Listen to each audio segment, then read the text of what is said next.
Welcome back to the Star Wars podcast of the century. I've got something I'd like to bring up to all of you. Elisha has declined my reaching out for a response, so I'm just going to ask all of you. You guys know in episode 5 when after Luke is rescued from the abominable snowman, when they put him into the Bacta tank in his little baby diaper, do you guys think that diaper was padded in the front, or is Mark Hamill just fucking hung? Because go watch the scene and tell me I'm insane. Why don't you just tweet at Mark Hamill? Because I'm afraid he'll answer me. Well, do you want the truth, or do you want to live in a fantasy? I'm already living in a fantasy. So right, so why don't you just get the truth? You know he would see it and he would answer you. He would answer you. What's worse is he might just like it. And that's kind of what I'm afraid of, I think. That's an answer. I already know the answer. Well, I'm sorry. I know I told you before, but I literally never pay attention to anything that he's doing in that scene, because all I can think about is I'm just like, God, I know that Bacta tank just feels like being dipped into warm, like, aloe lotion, and I just want to I just want to just be in there. I just want to be in there. I don't care what's going on with Mark Hamill's diaper. I just want to be in the warm lotion bath. I know it feels so fucking good, and you come out of there and you're all rejuvenated and none of your joints hurt, and I wonder what that feels like. Well, you also come out with a massive horse cock, apparently. It's a risk I'm willing to take if I don't have joint pain anymore. Then I could pee wherever I want. It's true. It's a win-win, pal. It would be so much easier when I'm like running and stuff. I would not have to worry about finding a bathroom and just step off the trail, just whip that thing out. Mm-hmm. Men have it so easy. They do.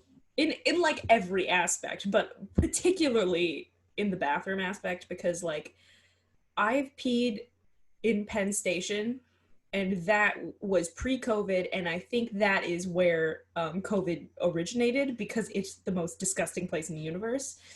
The strength in my quads from having to hover so that my ass cheeks didn't touch the toilet seat and I would acquire secondhand gonorrhea was terrifying. I was so afraid. And I was like, if I was a man, I could just pee out the window. Yeah, so true. Like, penis envy, Freud was a hack, but, like, sometimes it's just about convenience. Yeah, it's 100% about convenience. When I think of having that, I don't think about anything even remotely sexual. I'm just like, wow, that would be, like, so much easier than what we have to deal with. Yeah, like, I don't want to purchase a shiwi. I just want to piss. I don't know what that is, but I actually don't want to know. I think... I can tell you. It's a little funnel. No. Well, Google it if you're curious.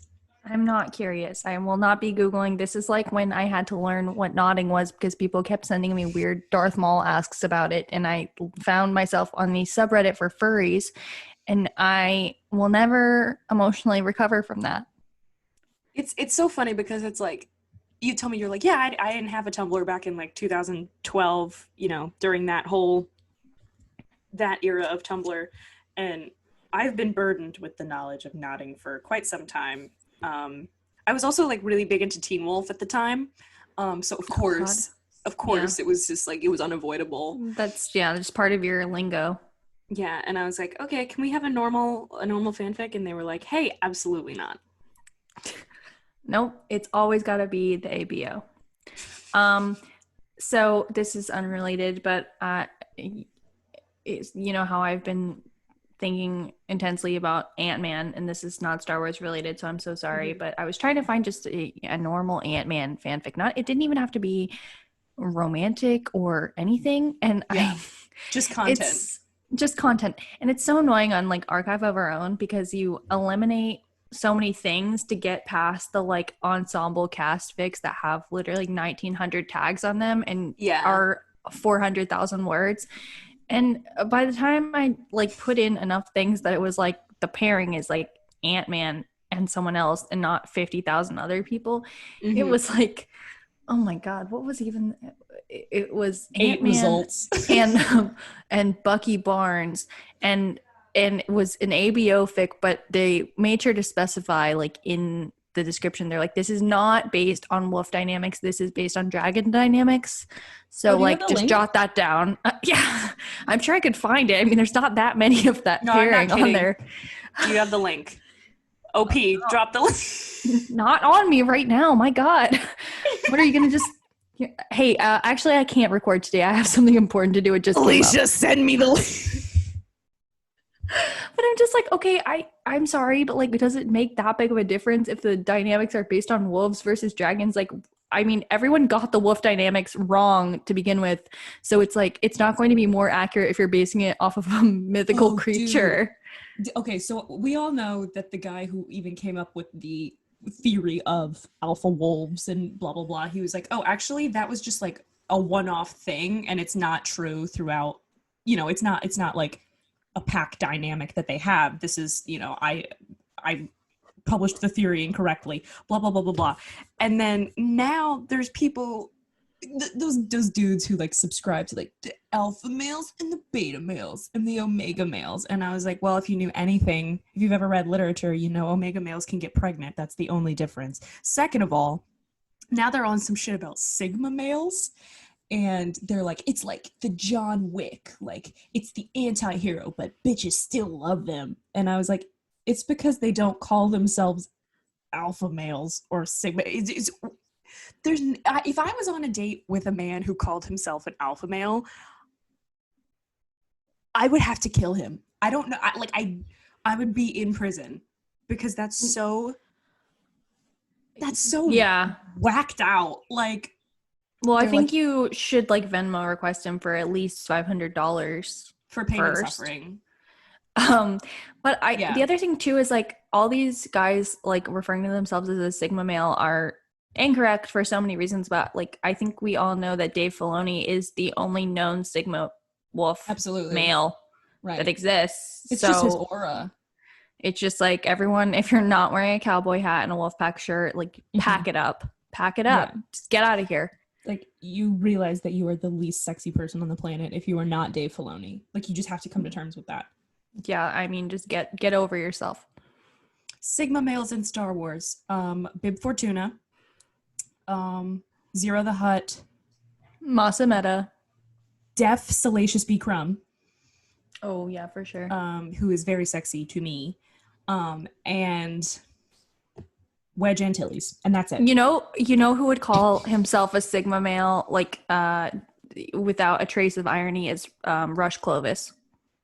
Dude, if there was a way, okay, you know how on TikTok people are like into shifting? I don't know if you've been the reality shifting thing. Reality shifting. I don't really know anything about it. I'm just like, this seems like it could be a trap for me, so I'm just gonna not learn about that. They're like, I'm shifting realities so that I can have sex with Draco Malfoy, and I'm like, you know what? Good for you. If that's your thing, you're 16. I don't agree with that. Not good for you. Of all the characters, you're gonna pick that fucking weasel. Literally a weasel. Come on. I didn't make no. I'm sorry. At 16. I had better taste. I had better taste at 16. Silence, fool. This is sorry that you guys have bad taste. I don't know what to tell you. It's always maybe get a COVID test. If I could shift, it would always be that one very cliche trope from every Mando fanfic where he finds me on some like whack ass abandoned planet, and I'm very good with the kids, so he takes me on as a babysitter, but also I'm a really good mechanic for some reason. And then he falls in love with me because he sees how good I am with the kid and how beautiful I am. And he's like, oh my gosh, we have to travel the world together, or travel the galaxy together and be together forever. And like, that's, if I could shift realities, that's where I would go. But there's been memes of like, don't shift into the Jabba the Hutt cinematic universe. He has 3 human dicks and he won't leave you alone. Stop. I absolutely hate it. There was one that said, don't shift into the Teenage Mutant Ninja Turtles universe. They all... you sent me that. I was like, please stop. Please stop. I was disturbed enough to find out that Teenage Mutant Ninja Turtles smut existed to begin with. I truly do not want... you had to know. No, If it you know what? exists, there's porn I about it. I was like actually shockingly naive about a lot of things online until quarantine, and then I had way too much time on my hands Until to I learn met about. you. That's true. You did contribute a lot to my education on the worst parts of the internet. I just love you. Thanks. You said POV, you've just confessed your love to me. Yeah, but well, what was I saying about Rush Clovis? Oh, you know what? I'm sorry. I'm still gonna go back to this because he gives me major like entrepreneur vibes where he has like 5 companies, but no one knows like what the companies do, and he would definitely make one of those like day in the life of a CEO videos, and he just like it's just like it's Joker quotes. It's him taking like 27 vitamins, taking like a shower, working out for 3 hours, not actually doing any work, and then like eating like a salmon salad for lunch. And they're like, I hope that inspires you to get after it. And you're like, you didn't do anything all day. You even work. It's literally like the Cody Co. Noel Miller That's Cringe video of the guy who's like, my epic morning routine. And oh my God, I watched that. I do shower meditation, and then I do some work on my YouTube videos. And then I go to the gym for 26 straight hours, and then I eat a walnut salad. And you're like, damn, I'm really inspired to do none of that. So thanks. I'm really inspired to actually go work at my job, which I have to be at for 9 hours a day, and then still do all the same stuff that you do. So my bullshit 9 to 5, I come home, eat a box of Cheez-Its, and then pass out. It's inspiring. You know what? It's relatable content. Having a big enough water heater that you can take a shower for 30 minutes is not me. Could you imagine? I'm sorry. No. Could you imagine having hot water for that long? Are you joking? No, I mean, I literally have to put on a song when I'm in the shower because it like alerts me to like when the water is going to start running out.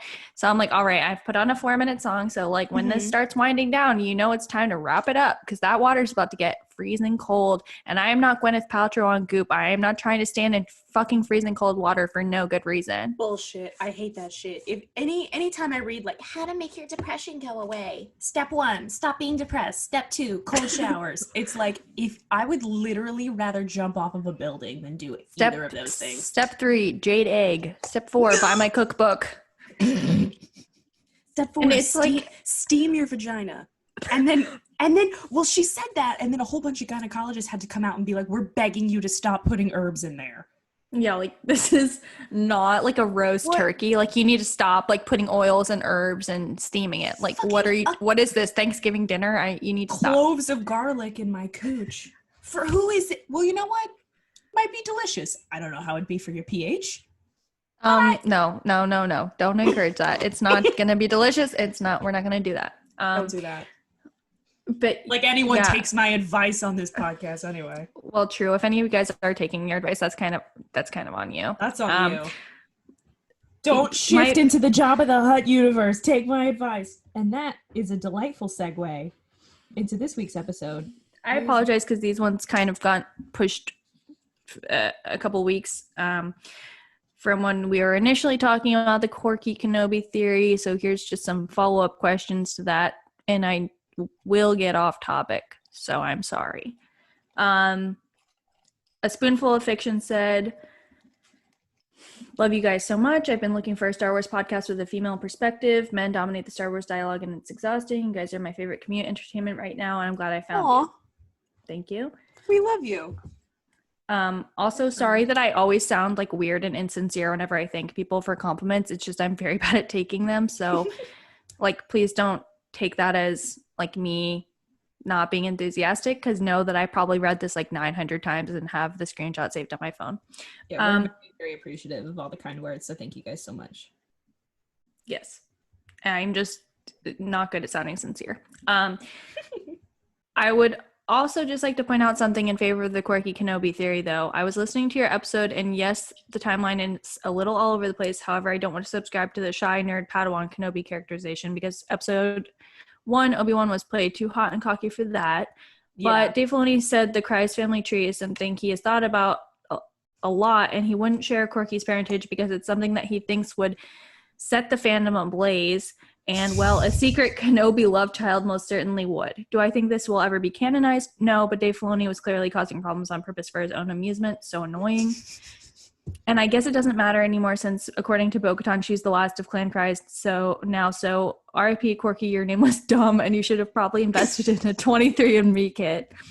And what a perfect time to introduce a word from our sponsors, 23andMe. I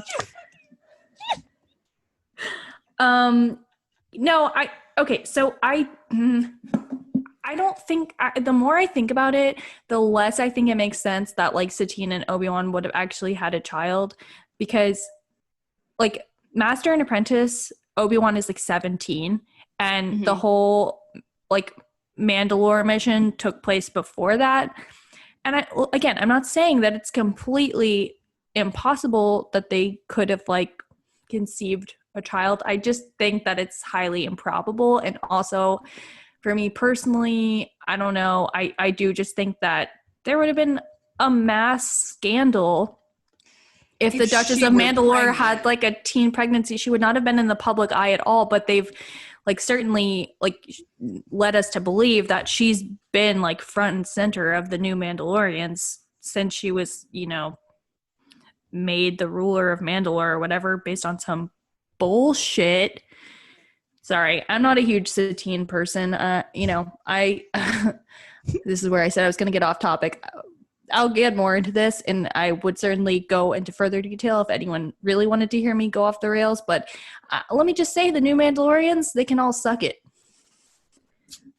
True. So that's on that. Okay.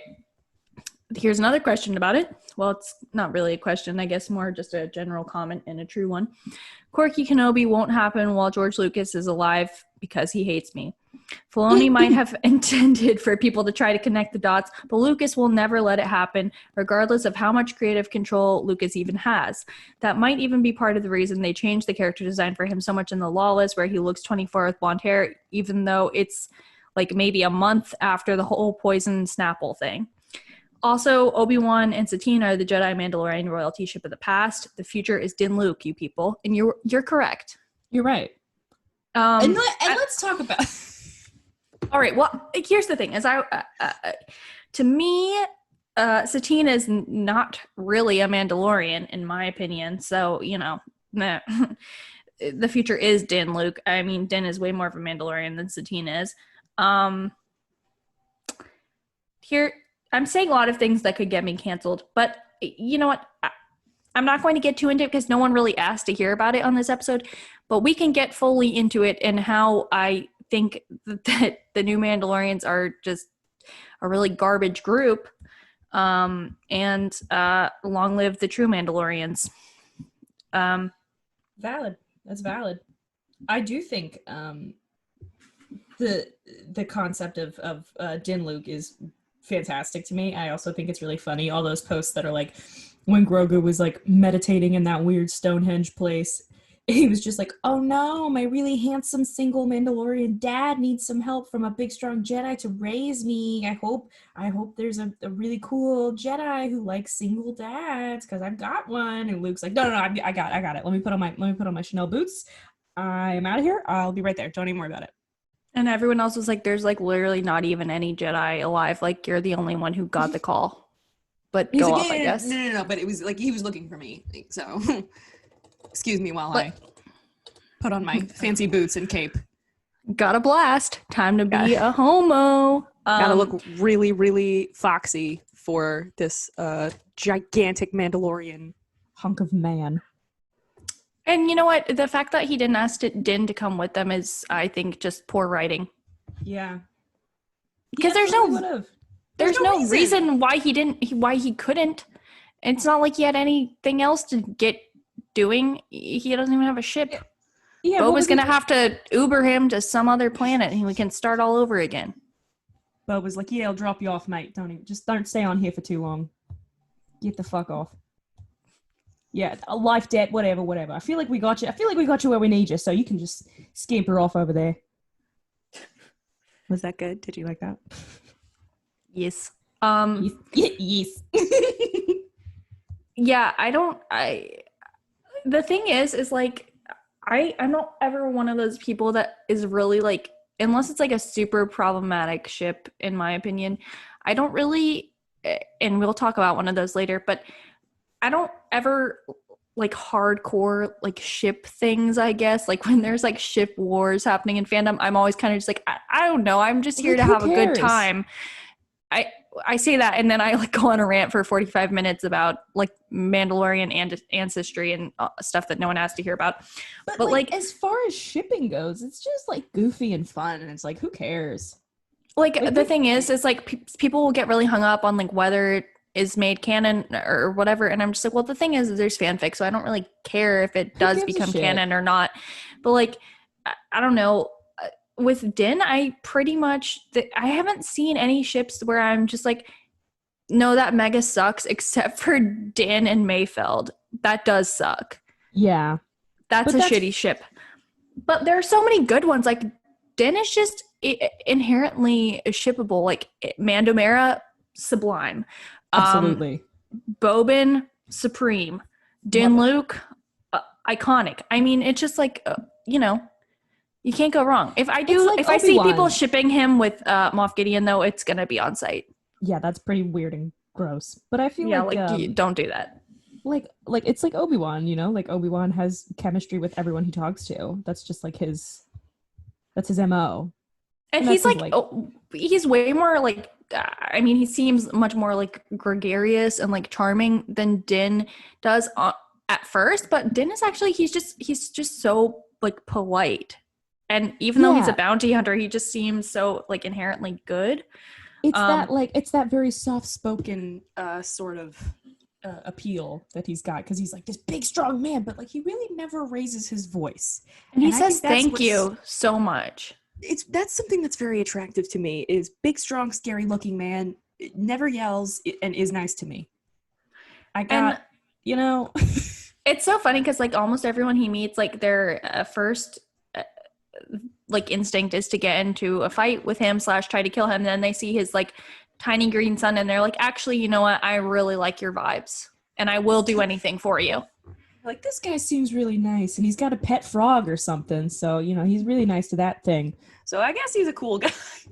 What I absolutely love is season 1 Din, like he's obviously like got a reputation. Like you see that with like the crew that he's running with in episode 6. They're like, oh yeah, this guy used to be fucking crazy, and everyone's like, oh yeah, best hunter in the parsec. And then in the first episode of season 2, his reputation has been so, I don't want to say ruined, but so like shifted by Grogu's presence that people now just identify him as like, oh, that guy that always brings his kid with him to work.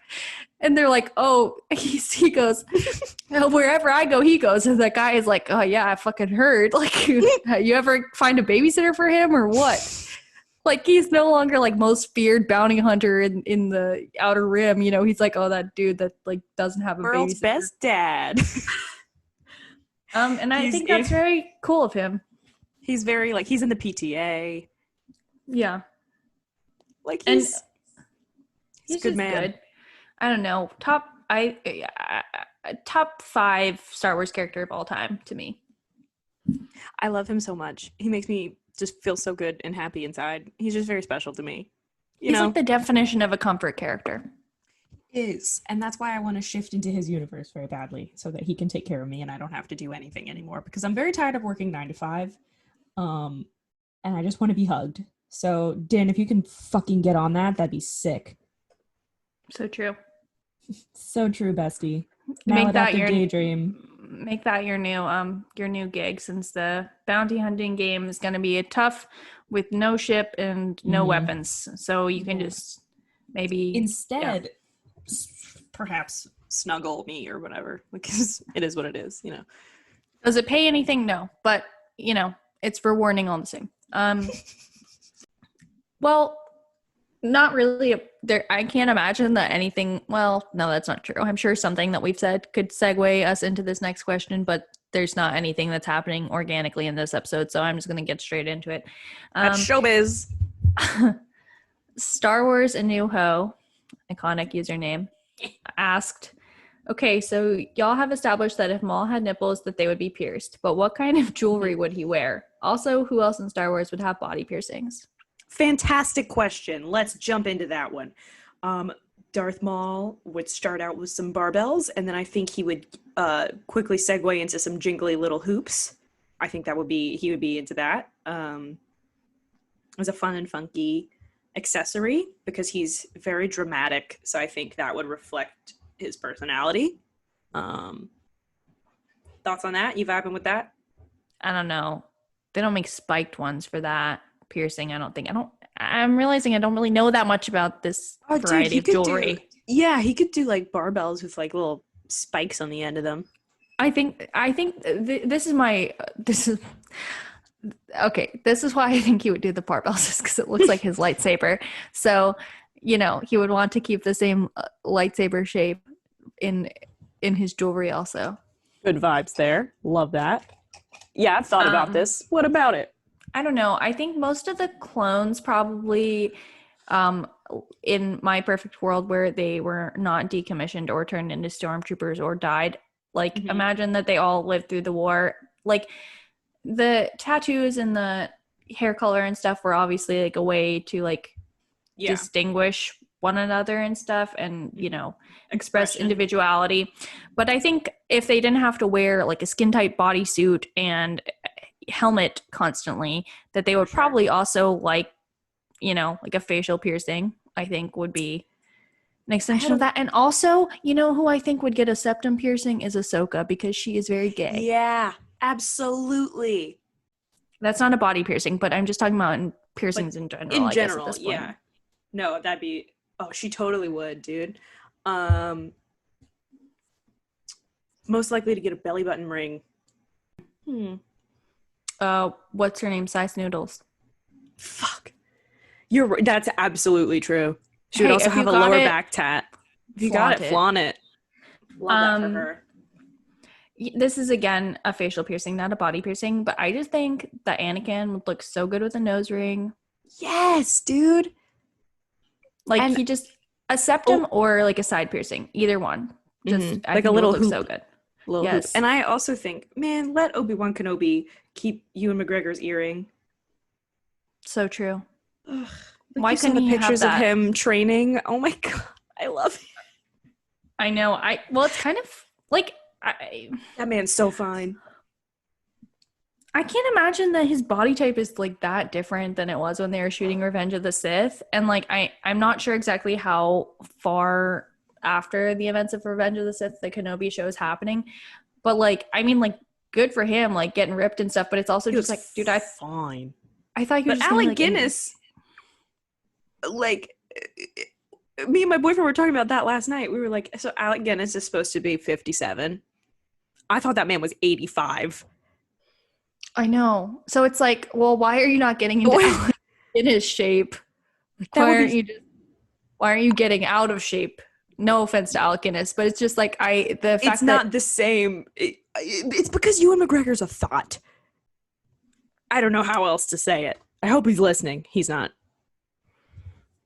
But if you are listening, you're a thought. Well, you're doing a great job.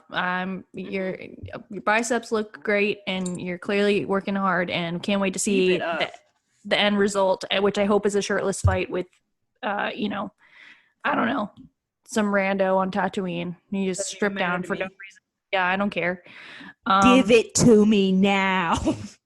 He's just working in the garden, Yeah. Like Obi-Wan shirtless scene, because you guys never got it in the prequels, and I'm like, you're damn right. And it's gonna be literally related to nothing. And you know what? Actually, that man has red hair. He should not be removing his shirt in the sun ever. Actually, I've just realized this. 2 sons. Okay, call that flame broiled. He's gonna be worse than Anakin on Mustafar. I was gonna say that's why Alec Guinness looks so old. Well, it's true. I mean, that is some harsh ass weather. Direct sunlight. And what are they going to do? Go to Toshi Station to get some moisturizer? I don't think they have that there. Obviously not.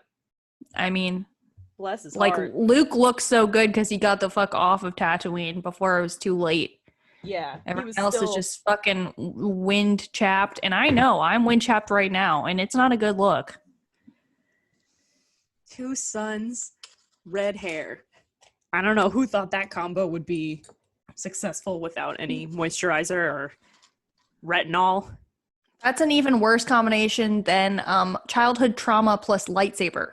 So, Yeah, they really gave that 9-year-old with a traumatic childhood and a history of like being a forced into slavery. They were like, here, have this insanely powerful weapon, kid. Figure it out. I feel like it's so many Jedi. They're like, oh, you got trauma? Well, what? Let's go make you a lightsaber real quick. Let's just get you like some laser beams that you can harness. That'll be safe, right? We'll just we're not going to work through it. And you know what? It's actually that's a perfect segue into this last question that we can end on, because I think it's let's all ponder this one. Mm-hmm. So this is for you guys that are not maybe aware of this. This is in relation to Ted Cruz getting really bent out of shape about Gina Carano being fired and saying that like she was the only like female character that young girls could look up to in Star Wars because they can't look up to emotionally tortured Jedi. So this person asked, Ted Cruz said emotionally tortured Jedi can't be looked up to by girls, so I guess pack it up, Jedi Order. I mean, find me a Jedi that isn't tortured, Ted, and you're right. I mean... Have you met Anakin? I mean... Have you... That's the entire Jedi Order. Also, and I think that it's in direct relation to Yoda sort of taking over the Jedi Order because, for example, in some of this High Republic material that I've been reading, they refer to like therapy droids, and you're not seeing a single fucking therapy droid in the prequel trilogy for damn sure. They just were like, oh, this not in our budget. You know what? That's not in our budget. We have the budget for Obi-Wan to remove 57 robes every single month, every time he has a duel with someone, but we do not have the budget to keep therapy droids at the temple. Sorry. God. We just can't make that work. Can't make that work. Obi-Wan's cloak budget is just so high. We can't take anything off of that. Obi-Wan's cloak budget and like Yoda's like Grubhub delivery of frogs. Shut up. Yeah. I'm sorry, like that's just got to take precedence. We just can't work those therapy droids or an actual, therapist Jedi into the equation. It's just not feasible. Sorry. Yeah. So I guess you guys should just suffer. That'd be like pretty funny to see how that goes. I mean, what could go wrong? The fate of the galaxy is in your hands. You have years of repressed trauma, and could very easily turn to the dark side if someone even looks at you the wrong way at this point. But if we just say be mindful of your emotions, then it's called problem solving, right? It's Catholic repression, babe. That's what it is. But also, like, what a stupid point of view. Like, oh, if you have complex emotions and you're shown to, like, be dealing with any sort of emotional trauma, you cannot be a role model to young girls because young girls never experience emotional trauma. Am I right? I mean, they definitely don't need someone to look up to who could, show them that you can both deal with incredibly hard, stressful, devastating situations and still be a good person and a strong woman, right? Oh, that'd be crazy if we had one of those. I mean, what the fuck? Fuck Ted Cruz. I mean, yeah, how's Cancun? How's Cancun, Ted Cruz? Did you get your hair braided? Did you get airbrush t-shirts? Jackass. Oh my God. And he's just so online because, like, what is he doing? Obviously not taking care of citizens of Texas. So right. He's probably going to find this podcast episode somehow. And you know what? In the event that he does, I would like to say specifically to Ted Cruz, go fuck yourself. Kiss my ass, you stupid motherfucker. And while you're at it, why don't you leave us a 5-star review on Apple Podcasts? On Apple Podcasts. Just for our suffering. Mm-hmm. You could do at least that. And maybe turn the fucking power back on in Texas. He doesn't give a fuck about anybody but himself. It's like Gina Carano's not going to fuck you. Do you know that? Because she's busy going to get collaborating with Ben she's going to- Shapiro. Can't wait for that movie. Oh my god, Welcome can't to wait. the revolution. I mean, we're obviously not going to pay any money to watch that movie, but if we find a way to watch it for free, then I will be doing a live blog of it. Wait, I don't know if you saw in Curtis Connor's podcast, they were talking about the book that Ben Shapiro wrote about when after talking to Gina Carano about the revolution. And it's very funny if you haven't watched it, but they're like the one part of the book, it's like the only person not paralyzed by political correctness was this one woman, and they were like, this is probably going to be Gina Carano, and it was like everyone else was paralyzed by political correctness and wouldn't tell other people that this man had a bomb on the plane because they didn't want to be offensive. And I was like, that would be a movie Gina Carano would star in. I think she'd excel at it. Oh, so true. Yeah. Oh my god. I truly cannot I'm gonna deal send you with that bit. It's hysterical, man. Let Ben She would Shapiro be like- write the next Star Wars movie. You know what? They were going to have D.B. Weiss and David Benioff from Game of Thrones. Same thing. So, you know, in terms of people that I hate, Couldn't be any worse than that. not quite equal footing, but not that far away. And now it's going to be Patty Jenkins is doing Rogue Squadron, which doesn't come out till like 2023 or something. But like, did you watch Wonder Woman 84? Not this. No, I didn't watch Wonder Woman 84. Okay, well, you're not missing anything in my opinion. I can't believe they managed to make a female-centric superhero movie so sexist. It's like almost impressive. I don't know. I mean, the only good part of it is Pedro Pascal, and it's like, because it's him, it's not even the writing. I mean, he literally probably has permanent back issues from carrying that whole film. Which blows, because the first Wonder Woman I loved. Yeah, like it wasn't without issue, of course, but like it was. But it was a solid. good movie. It was definitely solid. And this one, my God, it is just so bad. Like, sorry to be a hater. I really wanted to like it, but it is just not good. And I'm really concerned because Rogue Squadron might have like Hera in it. And I'm like, if you fuck up my girl Hera, I will never forgive you, because I'm not a DC Comics person. You know, like I like Wonder Woman, obviously, but I don't really get like hung up on the characters or their portrayals as much as I would for something like Star Wars. But it's like, if you take Hera Syndulla and you make her like a shitty character, or you know, like water her down, it's going to be on site, Patty Jenkins. So watch your back. I don't even know if Hera's going to be in this movie, and I'm already upset about it. Fucking wild, dude. Man, if we had Ben Shapiro directing it, at least we'd know what we were getting into. At least we know that there would be no women in it, so they couldn't ruin our favorite characters. It would just be a room full of white men making decisions about women. Hypothetically, let's just say, if Wonder Woman was not allowed to procreate, as she should not be, we would put her in a mental asylum like we used to do with women in the 40s. Perhaps a lobotomy would be best. Wait, isn't that the plot of Black Widow? Yeah.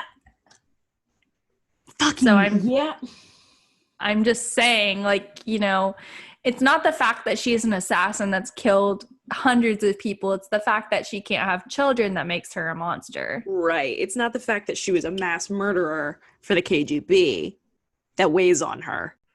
Like, girl. This is why men should not be allowed to do anything with movies ever. I just no. Or Patty Jenkins, to be honest with you. Let me just give me the fucking script. Give me the fucking script. I'm sick of this. Yeah, give me the fucking script and then lose my number. I don't want to hear from you again. So true, bestie. All right, so true. All right. Well, that's probably enough complaining for me for the day. Tomorrow we're as back always, at it. Yeah, it's a new day. As always, you can go ahead and send your questions. We'll have links in the description as to where to send them. And also, don't forget to send us your suggestions for the Star Wars book club that is starting this upcoming month.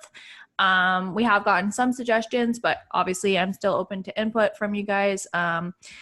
I think right now it looks like Kenobi by Joe Jackson Miller might be the front runner, just because we're all getting super hyped about the Kenobi show, and that's about to start filming.